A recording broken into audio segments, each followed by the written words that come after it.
Okay. Topics in protection. So we're going to stick with this one for a few slides. So any shapes that have protective power? Yes, lots. So first of all, circle represents wholeness, eternity, the boundary between sacred space and the mundane. A spiral is like just well-known spiritual or a symbol of like growth, evolution, journey inward or journey outward. Mhm. And then we have the hexagram. Oh, the pentacle, which is my go-to for protection. This is how I protect myself in sacred space, is uh I don't know how I came up with this actually, but what I've been doing for setting my ritual space for protection for a long time now is like I envision a pentacle above me. So I trace like a pentacle above me. I sit in my sacred space, trace a pentacle above me, and then imagine it coming down I to love send it. like a cylinder of protection. Um, but I mean, yeah, the official witchy symbol, right, of like protection of the four elements plus spirit, like whatever you want to associate the pentacle with. Um, and then we have the hexagram, which is this one, which is two triangles. We have an inverted triangle and a like I don't know what what's the opposite of invert, like our right side up. I Yeah, don't I get I don't know what the opposite word of invert non-inverted triangle. So it's it's the union of opposites, right? So Yeah. like as above, so below, as within, so without, masculine, feminine, pick your polars, but it's the bringing together of like two opposites to like feel it together. Nice. Yeah. Then we have the triangle itself. So we could look at upward triangle or a downward triangle. Triangle amulets can be used. So it depends if you want to go element associations, you can go that way. All four elements, their symbols are triangles and different variations of them. But yeah, however you want to do with the triangle. Square or a cube represents like stability, right? That's the square. The square is like the four corners. It is stable like a table. It is stability, it's grounding, strong boundaries. Love it. And yeah, and then we have, oh, I looked up how to say this and I forgot. Uh, Vesica Piscis. I looked it up and I forgot. But anyways, it's this like two overlapping circles. So it's not like it's kind of like the infinity symbol if you overlap them a little bit. So two circles that are overlapping creates a like a portal. That's what it's called, considered. It's like a sacred like portal area. And then we could also talk about like this is kind of the introduction of sacred geometry and the use of that within protection. Nice. Then we do have more sacred geometry. So we have the seed of life, which is this one, and then we have the flower of life, which is this one, comprised of a bunch of seed of life, basically, which are like sacred geometry with just a bunch of circles and ovals and things. But it's believed to harmonize, right? So it's like protection, but it's protection because you're bringing in harmony. Hmm. And then any type of labyrinth, this is just one I found, but a labyrinth is protective journey. So it's kind of like if you imagine or visualize a labyrinth, then these negative forces, negative energies almost like get lost. So you can like lose Yeah, them through the chaos of the labyrinth. I love it. Yeah, I hadn't thought of that one actually. I like that. And then we have knotted or interlaced patterns, things like Celtic knots, which we see here, which the concept is there's no beginning or end. And so it traps the negativity in this like eternal, like following of the line pathway. I love it. And then sigils, like any kind of custom shapes that you want, which you might create specifically for like protection uses. I'm not really a sigiler. Are you a No, me sigiler? neither. We've talked about this before. Yeah, we're not Yeah. really sigilers, but some I people really are. Yeah. I kind of like it. I see it as like ancestral work. Like I like it. Yeah. I'm just not drawn to it at all. Like if I try to create a sigil, I feel like I'm forcing it. Whereas like when I'm in magical space, I don't want to feel forced. I like it to just kind of flow out of me, which is how things normally work. But I like the idea. I just, yeah, no attachment to it.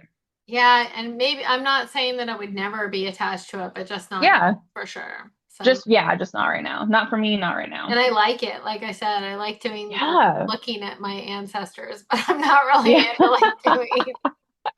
I don't know what to say. Yeah, agreed. Agreed. Not sure what to think about it. Yeah. So then we have the octagon, which is like it's a transitional shape between like a circle and a square.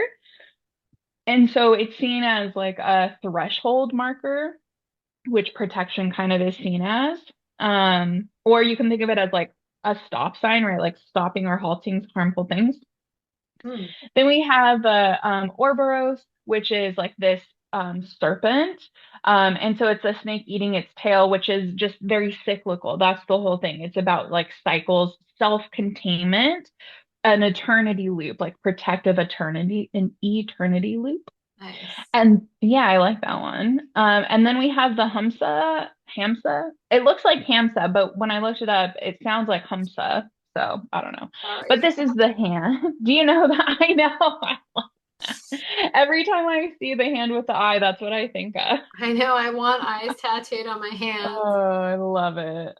I So know good. too. Just like sitting at the table, right? Like, I know I would be. I'd be doing that all the time. oh, so good. So this is the hand shape that acts as like a ward. It's kind of like the stop symbol with your hands, right? Like stop, like Mhm.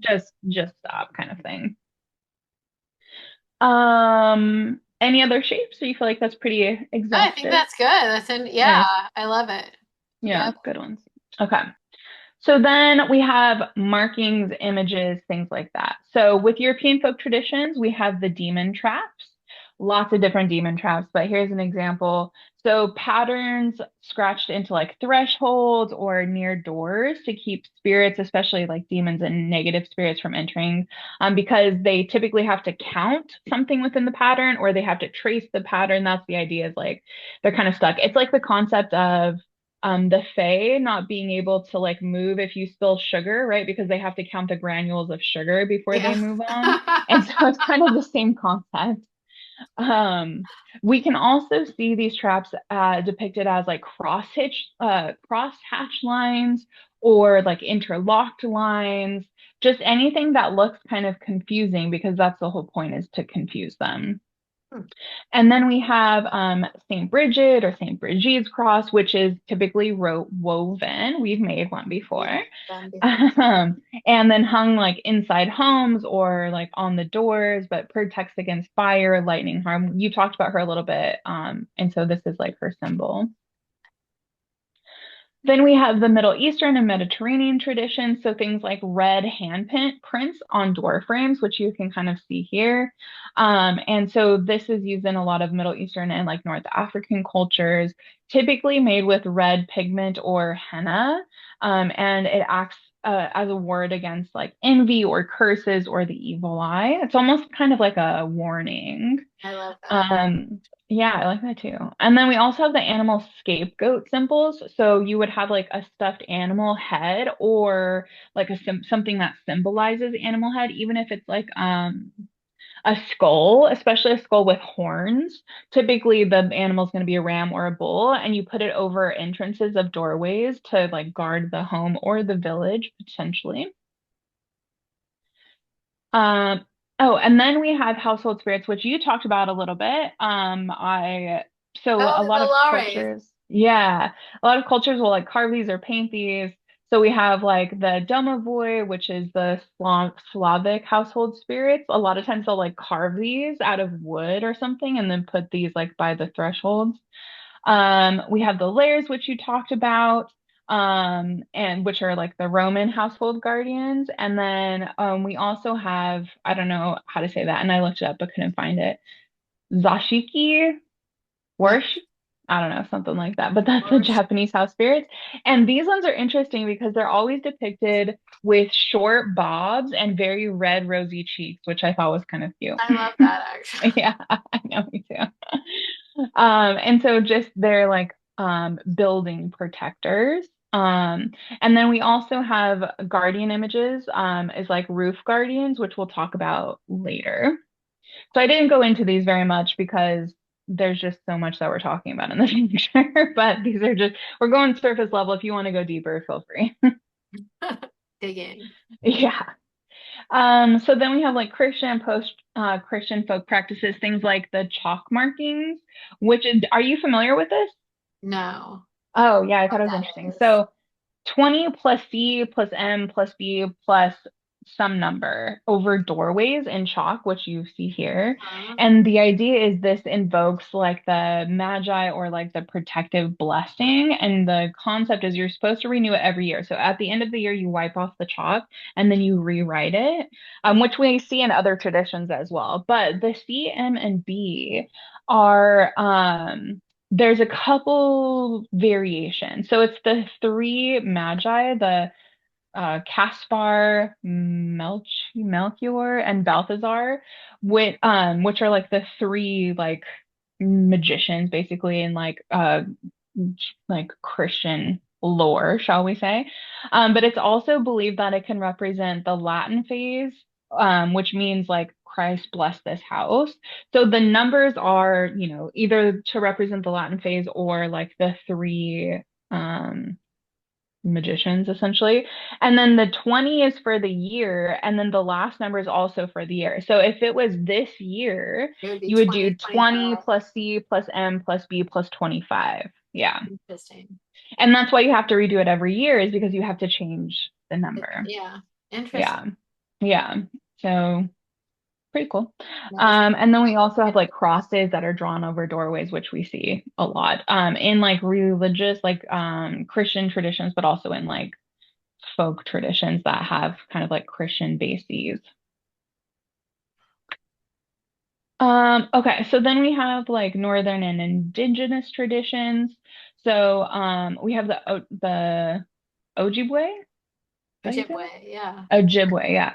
The spirit poles, which are like the totem poles, but the term totem pole is kind of like a whitewash way. But essentially it's like these trees that were carved and then painted, and the figures carved into them are supposed to be, they can do this a few ways. One is that they can be guardians of the territory. It can also be, they can be carved for commemoration, so like erected to commemorate some person or an event.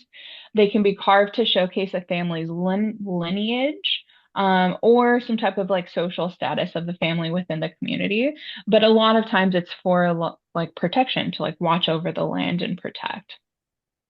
And then we also have dream catchers, especially over doorways. Now, dream catchers, obviously, this wasn't the original intent, um, but they can be. You can find them like over doorways to kind of filter out energies, and act as like a ward for the thresholds. Nice. Yeah. And then we have like Norse runic inscription, so like carving runes into beams or thresholds or over doorways, as you can see here. And you can use, whatever runes fit your need, but algaes for protection typically, which is like this one. And then Tiwaz, which isn't depicted, but Tiwaz is like the arrow, and that's usually for like honor, defense, battle, things like that. But you can do whatever you want. This is Wunyo, which is like joy and happiness Hmm. typically. Or you can Have a create better dog. your yeah, yeah. Or you can create your own. Like this, like I don't this looks like a binder, and I don't know what that is down there, but that looks like a binder, and to create your own. Nice. So there's that. Anything else? I feel like that's pretty much it. Okay. That's rad. What do the don't doesn't the Jewish tradition put something over their door? I don't know if it's for protection though. It might just Yeah, be they're for called identification. mezuzahs, and they Yeah. have like writings from the Torah in them. Yeah. And I believe you're supposed to put them at every doorway in your house, not just the front doorway, but Oh, every doorway in your house, which is kind of witchy. that's a lot. And when you go into them, you're supposed to like kiss, like Ah, kiss them and touch them. Like huh, and there's a bit of like the remembrance of it. I'm not uh, exactly sure if like there's like a protect. I'm sure there is though. I don't mm, see why. I mean, they. It's definitely like there's a lot of things in Jewish tradition that are about remembering. So Mm, again, that whole thing of noticing and remembering, yeah. be Yeah. aware, and to like it kind of makes you your own energy protective and make Yeah.